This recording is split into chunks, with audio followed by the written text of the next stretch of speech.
Good afternoon. This video is a follow-up to the previous video I created about the world's cheapest trumpet.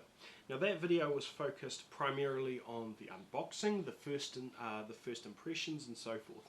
This video is more focused on what this creation is like to actually live with, as I have done for the last few weeks. Now to prepare it for this video, what I have done is dismantled the instrument as much as I could. There were some valve caps and tuning slides, particularly the second one, that wouldn't come out without risking further damage to the instrument. I have cleaned it out very thoroughly.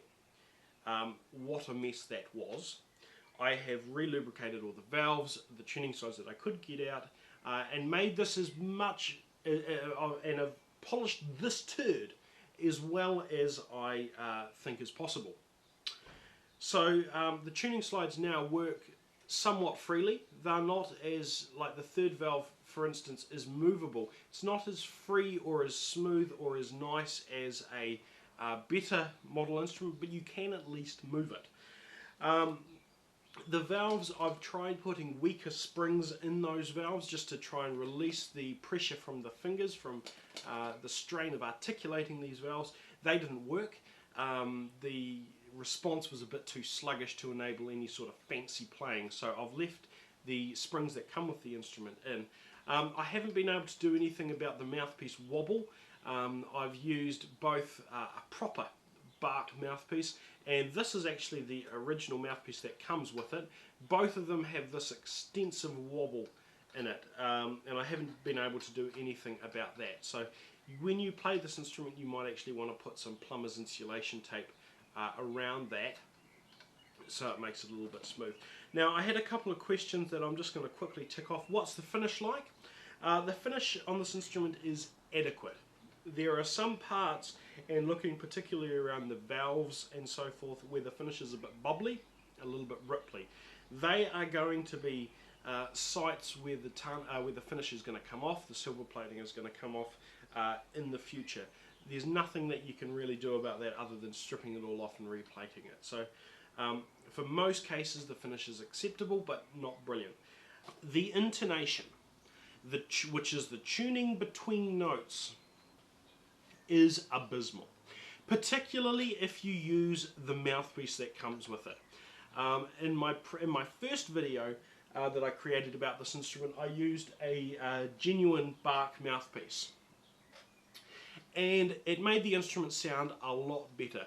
It still was very poor. The clarity between notes was very vague, but that is a whole lot worse if you use the mouthpiece that comes with it. Particularly when you get high, there are some notes that are very flat, there are some notes that just don't sound proper, and when you have quick articulation, as when you're playing a faster piece or so forth, it really doesn't sound very nice. All of the notes just sort of lose their clarity and definition. Now, looking at some of the valves themselves, I have lubricated these and cleaned them up and then played them for a bit more and repeated that process, and every time I do that you get the scunge of black metallic residue that is sort of left in solution on the valve oil themselves. And because of that, and the fact that the bottom of these valves are not bezeled or beveled in any such way, suggests to me that the action of moving these valves up and down is actually wearing against the valve casing, which is going to lead to a remarkably short lifespan. So that's something you're going to have to be aware of, and perhaps if you're going to use this instrument for a long time, you would want to smooth out the edges around the very bottom of the valve so as to ensure that you get a decent life out of this. Before this video I played something a little bit fast, a little bit quick, so you can get an idea of the quickness and the sound of the articulation. Now I'm going to play something a little bit slower, so that you can get an idea of the tuning, the intonation between the intervals of this instrument, but also so that you might get a sense of how hard the performer has to work to try and get all of the notes in some semblance of tuning. You'll notice I use a lot of vibrato to try and cover up the ingrained tuning issues with this instrument.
Yes, you there, right.